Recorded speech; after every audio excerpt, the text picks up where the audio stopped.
அஸ்ஸலாமு அலைக்கும், வணக்கம் அண்ட் வெல்கம் டு பாய் சமையல். இன்றைக்கி நம்ம வியூவர்ஸ்க்காக காடை பிரியாணி எப்படி செய்கிறதுன்னு பார்க்கலாம். வாங்க வீடியோக்குள்ளே போகலாம்.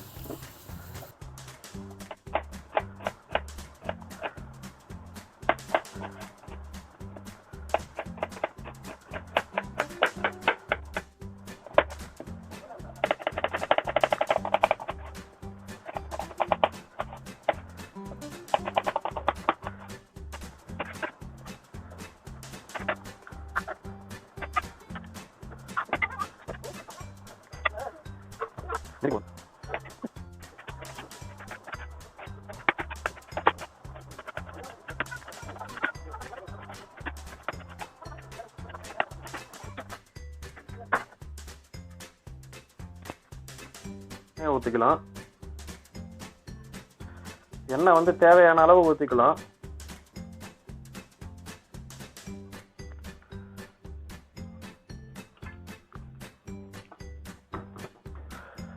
எண்ணெய் கொஞ்சம் சூடு ஏறிக்கிட்டோம்.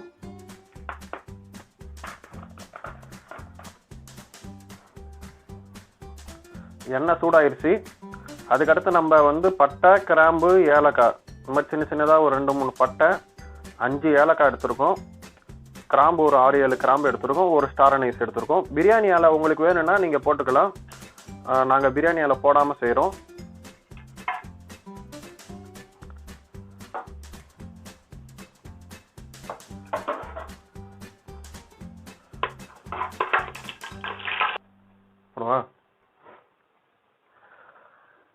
நாங்கள் வந்து இப்போ 3/4 கிலோ அரிசி போட போகிறோம். 3/4 கிலோ காடைக்கறி வச்சுருக்கோம். ஸோ நம்ம வந்து அதனால் வந்து 1/2 கிலோவுக்கு கொஞ்சம் கம்மியாக வெங்காயம் எடுத்துருக்கோம். அதை அப்படியே ஆட் பண்ணிக்கலாம்.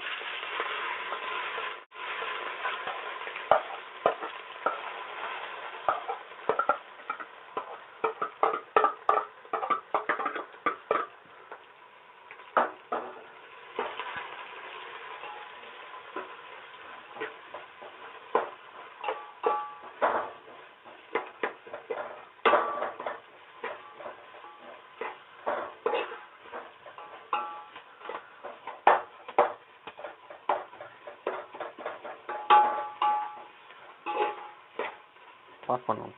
ஆன் பண்ணு. வெங்காயத்தை போட்டாச்சு. இப்போ கொஞ்சோண்டு 1 ஸ்பூன் அளவுக்கு உப்பு போட்டுக்கலாம். வதங்கத்துக்கு ஈஸியாக இருக்கும்.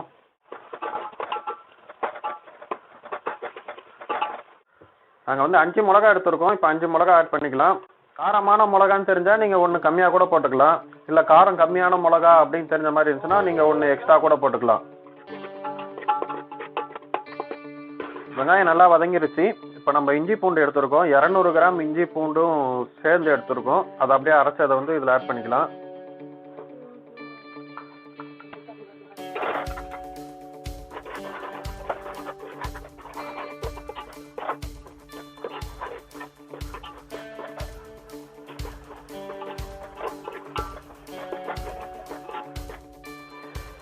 இஞ்சி பூண்டு போட்டு பச்சை வாசனை போயிடுச்சு. இப்போ வந்து 1 ஸ்பூன் மிளகாத்தூள் போடுறோம்.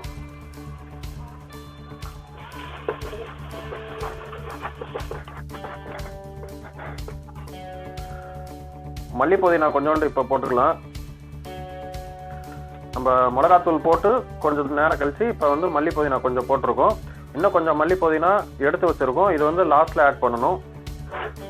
அடுத்து நம்ம 300 கிராம் தக்காளி வெட்டி வச்சுருக்கோம். அதை ஆட் பண்ணிக்கலாம்.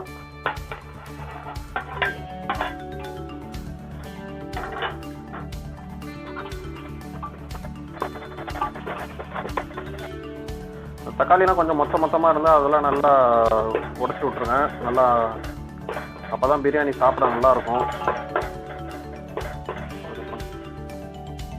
மிளகு ஜீரகத்தூள் வந்து 1.5 ஸ்பூன் போடணும்.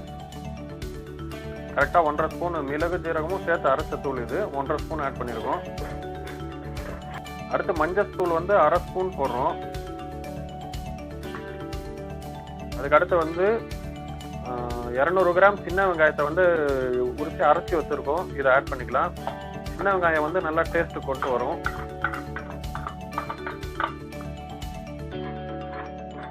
அரை ஸ்பூன் கரம் மசாலா ஆட் பண்ணிக்கலாம். அதுக்கப்புறம் நம்ம வந்து சிக்கன் 65 தூள் நாங்கள் யூஸ் பண்ணுவோம். அதை வந்து 1 ஸ்பூன் ஆட் பண்ணிக்கலாம். இது நிறைய பேர் ஆனால் பிரியாணிக்கு யூஸ் பண்ண மாட்டாங்க. இது யூஸ் பண்ணி பாருங்கள், நல்லா டேஸ்ட்டாக சூப்பராக இருக்கும். கரெக்டாக 1 ஸ்பூன் ஆட் பண்ணுறோம்.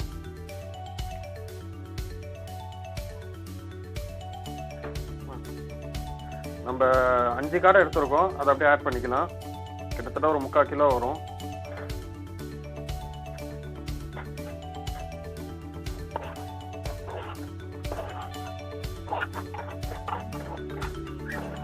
காடை ஆட் பண்ணதுக்கப்புறம் நம்ம வந்து தயிர் எடுத்து வச்சுருக்கோம். இது வந்து 200 கிராம் தயிர் இருக்கும், அப்படியே ஆட் பண்ணிக்கலாம்.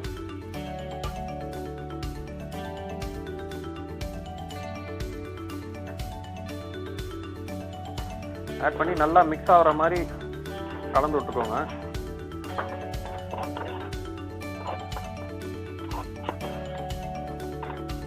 இப்போ இந்த ஸ்டேஜில் 1/2 ஸ்பூன் சால்ட் ஆட் பண்ணிக்கலாம். அப்போ தான் அந்த காடையில் நல்லா சால்ட்டு பிடிக்கும். தயிர் ஊற்றி தயிரோடு சேர்ந்து நல்லா வதங்கினதுக்கப்புறம் நம்ம 1 டம்ளர் அளவுக்கு இப்போ தண்ணி ஊற்றி இது மூடி போட்டு நம்ம காடையை வேக வச்சுக்கலாம். நல்லா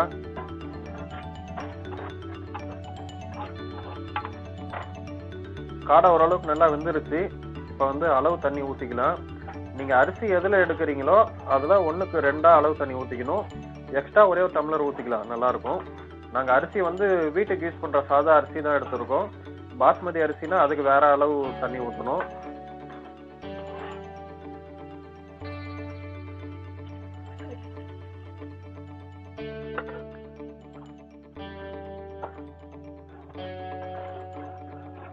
தண்ணி ஊற்றுனதுக்கப்புறம் டேஸ்ட் எப்படி இருக்குன்னு பார்த்துட்டு உப்பு தேவைன்னா இன்னும் கொஞ்சம் உப்பு ஆட் பண்ணிக்கலாம்.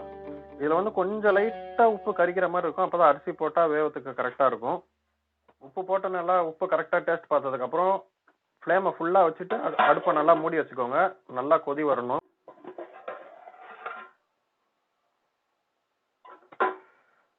தண்ணி கொதி வர ஆரம்பிச்சிருச்சு. இப்போ நம்ம எடுத்து வச்சிருக்க அரிசி ஆட் பண்ணிக்கலாம்.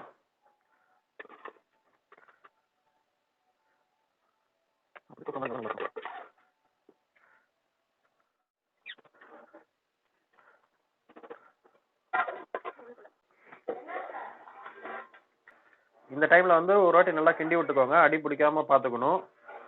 சோறு ஓரளவுக்கு வெந்துருச்சு. இந்த மாதிரி அரிசி நல்லா வெந்து இப்படி மேலே தண்ணிலாம் அரிசி மேலே தண்ணிக்கு மேலே வர அளவுக்கு வந்துடுறோடனே தம் போடலாம். தம் போடுறதுக்கு முன்னாடி ஒரு எலுமிச்சம்பழத்தை பிரிஞ்சு விட்டுக்கலாம்.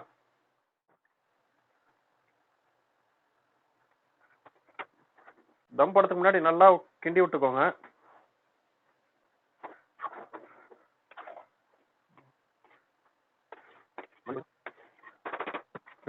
தம் போடுறதுக்கு இந்த மாதிரி இரும்பு தோசைக்கல்ல மேலே தூக்கி சட்டியை தூக்கி மேலே வச்சிருங்க.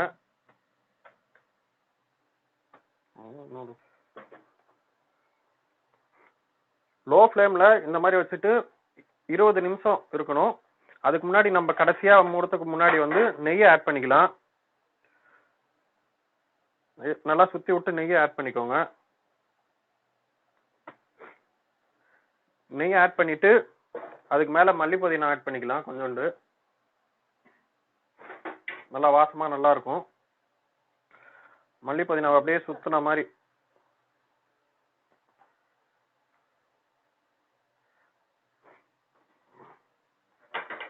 ஆட் பண்ணிட்டு அப்படியே மூடி வச்சிடலாம். மூடி மேலே ஏதாச்சும் ஒரு சின்னதாக ஒரு வெயிட் வச்சுக்கலாம். இந்த மாதிரி ஒரு கிண்ணில தண்ணி எடுத்து இப்படி மேலே வெயிட் வச்சுக்கலாம்.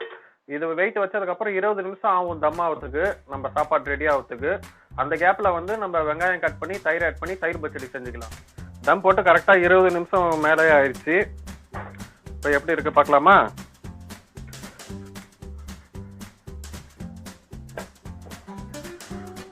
வாவ், சூப்பர், வேற லெவலில் வெந்திருக்குதுங்க. அடியிலேருந்து ஃபுல்லாக கிண்டி விட்டுக்கோங்க.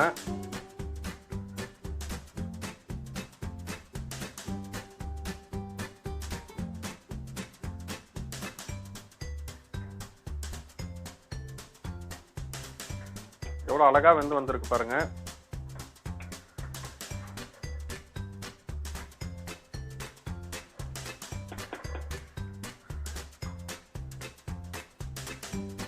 எல்லா பக்கமும் ஒரு வாட்டி நல்லா கிண்டிக்கோங்க. அவ்வளோதான் காய்ஸ், காடை பிரியாணி சூப்பராக ரெடி ஆயிடுச்சு. இப்போ ஒரு தட்டில் போட்டு எப்படி இருக்குன்னு பார்க்கலாமா? வாவ், செம்ம செம்ம சூப்பராக வந்துருச்சு.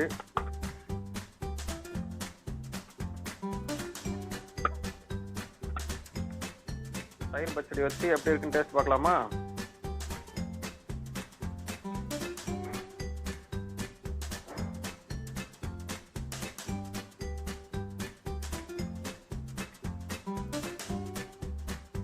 சூப்பராக வந்துருக்குங்க, வேற லெவல். உண்மையாலுமே செம்ம டேஸ்டா இருக்கு. நீங்க வீட்டில் ட்ரை பண்ணி பாருங்க.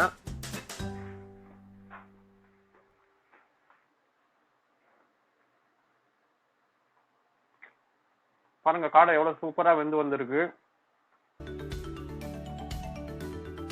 நம்ம வீட்டுல இருக்க ஒரு பெரிய மனுஷிக்கிட்ட ரிவ்யூ கேட்டுடலாம்.